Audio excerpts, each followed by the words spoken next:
지난 11월 3일과 4일 1박 2일 일정으로 다녀온 여수 여행을 소개해 볼까 합니다.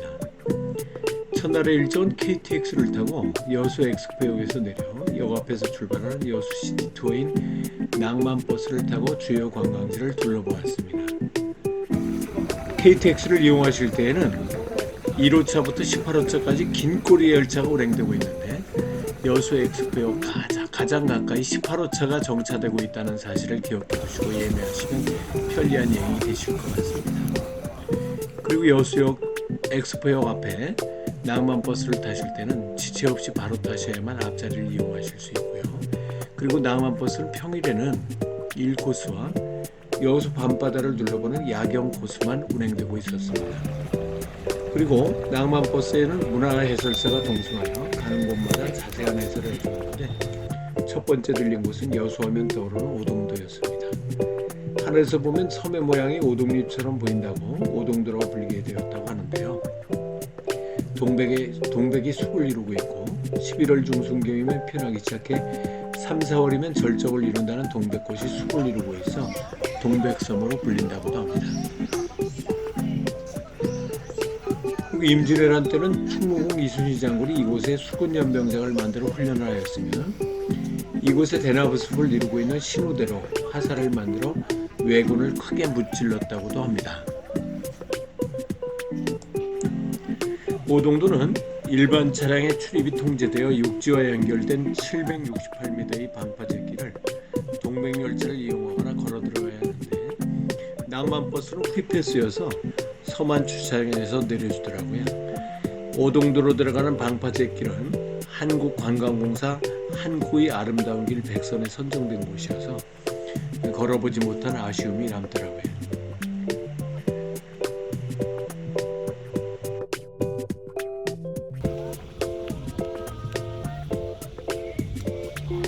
여기 큰 배들이 정박되어 있고 또 앞으로 섬들이 있죠. 저기 섬은 경상남도 남해입니다. 예, 아주 가깝죠.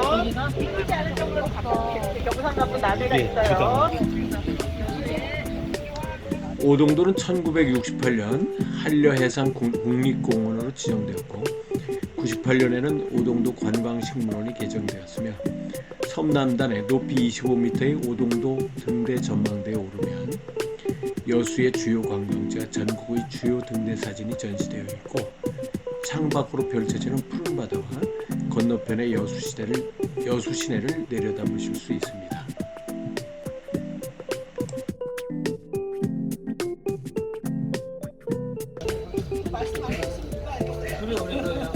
내려오시다 보면 이렇게 큰 줄기가 굵은 밑동부터 이런 것들은 대부분 이제 호박이에요. 호박나무.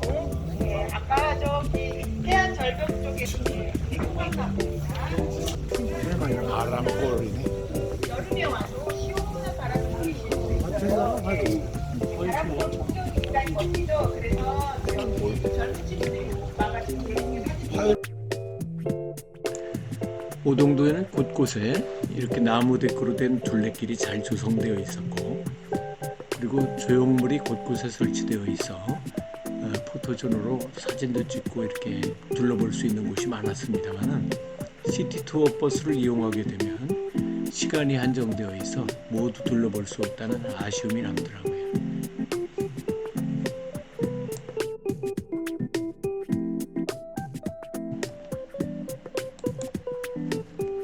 다음으로 들린 것은 진담관이었는데 진담관은 국보 제304호로 지정될 만큼 학술적 예술적 가치가 뛰어난 건물이라고 하는데 2023년 말까지 보수로 후에 출입이 통제되고 있었습니다.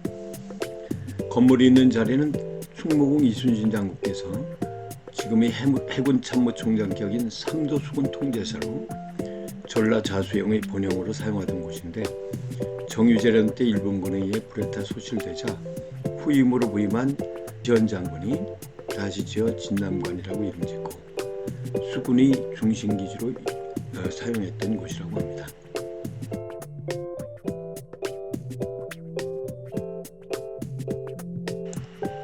진남관에서 200m쯤 걸어 내려오면 이순신 광장이 있습니다.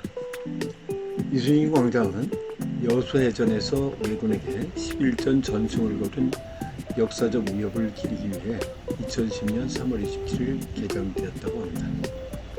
여수해변이 바라보이는 중앙동 해안가의 자리에 전망도 탁월하며 광장의 넓이는 약 14,000제곱미터에 이른다고 하고요. 곳곳에 이순신 장군과 관련한 상징물들이 설치되어 있습니다. 그리고 가장 먼저 눈에 띈 것은 한켠에 전망대가 마련되어 있어 계단 위로 올라가 아래쪽을 전부 조망할 수가 있게 됩니다. 그리고 이곳에서 야간에 운행되는 여수 밤바다를 둘러보는 야경 코스를 비롯 모든 코스의 시티투어 버스들이 이곳에 정차하는 곳이었습니다. 우리가 탄 낭만버스도 이곳에 정차하여 1시간 정도의 점심시간을 주더라고요. 광장 한켠에 보면 좌수영 음식문화거리라는 안내 표지판이 설치되어 있었는데 그 골목을 따라 들어가 우리는 미리 예약해 두었던 식객 허영만의 백반기행에 분명한 봉정식당을 찾았습니다. 조기탕으로 점심 식사를 했는데 식객 허영만 씨나 동행했던 백일섭 씨가 극찬할 만큼의 아주 훌륭한 맛이었습니다.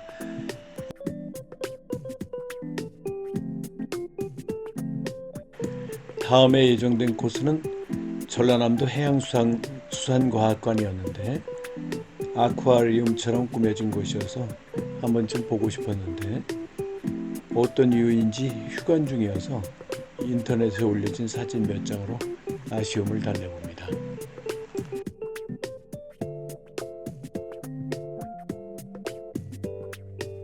다음에 들른 곳은 향일암이었습니다. 여수하면 빼놓을 수 없는 관광지가 향일암이죠. 향일암은 낙산사의 홍련암, 남해의 보리암, 강화도의 보문사와 함께 4대 관흥기도 도래어로 금오선 자락의 기암절벽에 해를 향한 암자라는 뜻으로 644년 원효대사가 창건하였다고 합니다. 향일암을 오르는 길은 경사가 심하여 숨을 헐떡이고 오르다 보면 곳곳에 여수하면 떠오르는 돌산 갓김치라든가 이런 반찬류나 아주 절임류를 이렇게 팔고 있었고요. 그 매표소에 이르기까지 아주 경사진 언덕을 오르게 됩니다. 매표소를 지나면 두 갈래 길이 나오게 되는데 돌계단 쪽을 선택해 위쪽으로 오르다 보면 금오산 향일암이라고 쓰여진 일주문을 지나 환히 웃음 짓는 동자상을 보며 오르다 보면 또 등용문이라는 문이 또 나타납니다.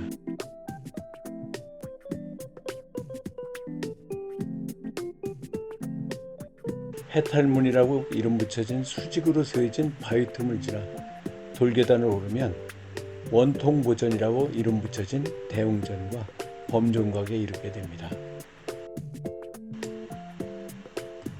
원통보전 앞으로 펼쳐진 바다를 보면 이곳까지 숨을 헐떡이며 올라오길 잘했다는 보람을 느끼게 되고요. 그리고 이곳이 새해에는 해맞이 일출 명소로 많은 관광객들이 붐비는 이유를 알겠더라고요.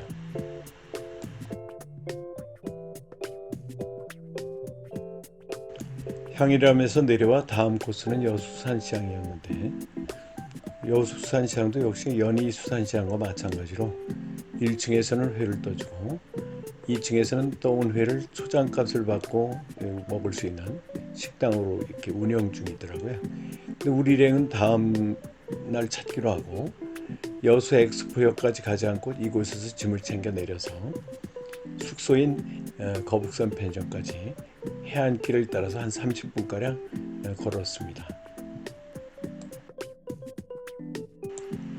날이 어두워질 무렵까지 숙소에서 휴식을 취한 후 낭만 포차거리로 나와 애당초에는 허영만의 백반기행에서 나왔던 그 식당을 찾아가려 했는데 많은 친구들이 아예 가까운 곳에 먹자고 만류하는 바람에 가까운 낭만 포차로 들어가서 음식을 시켰는데 해물삼합과 낙지탕탕이로 이제 술잔을 곁들여 저녁 식사를 하는데 가격에 비해서 음식은 그리 훌륭한 편은 아니었습니다.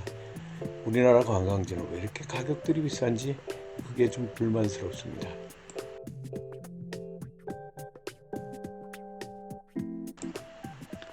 하멜등대 주변의 야경도 아름다웠지만 진짜 여수 밤바다라는 노래가 히트함으로 이곳이 핫한 관광지로 부상이 되었다고 하는데요.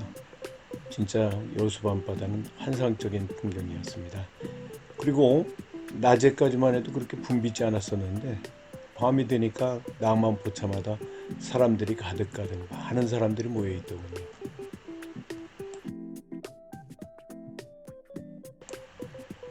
그리고 여수 밤바다의 명물인 크루즈 유람선이 이렇게 운행하는 모습은 정말 환상적이었습니다. 다음날 숙소에서 일어나 여수 앞바다에 떠오르는 일출을 보았습니다.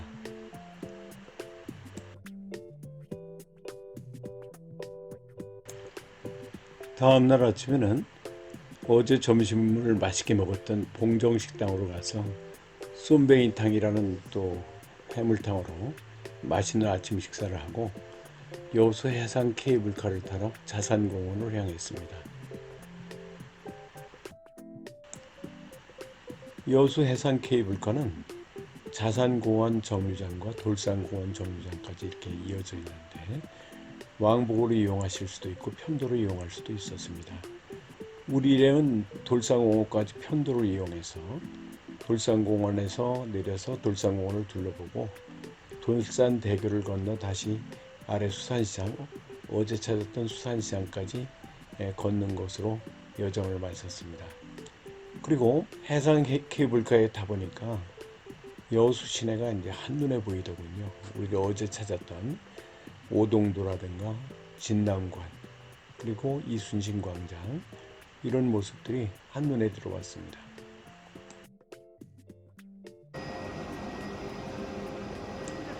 케이블카에 내려서 전망대에 오르면 여수 시내와 여수 앞바다가 한눈에 조망되는 것이 가슴을 탁 트이게 합니다. 그리고 눈길을 끄는 조형물을 포토존 삼아 사진을 찍어 주신다면 좋은 추억거리가 될 거라고 생각이 됩니다. 아무튼 제가 남긴 동영상이 여수 여행을 계획하는 여러분들에게 도움이 되셨기를 바라면서 이상으로 동영상을 마치겠습니다. 감사합니다.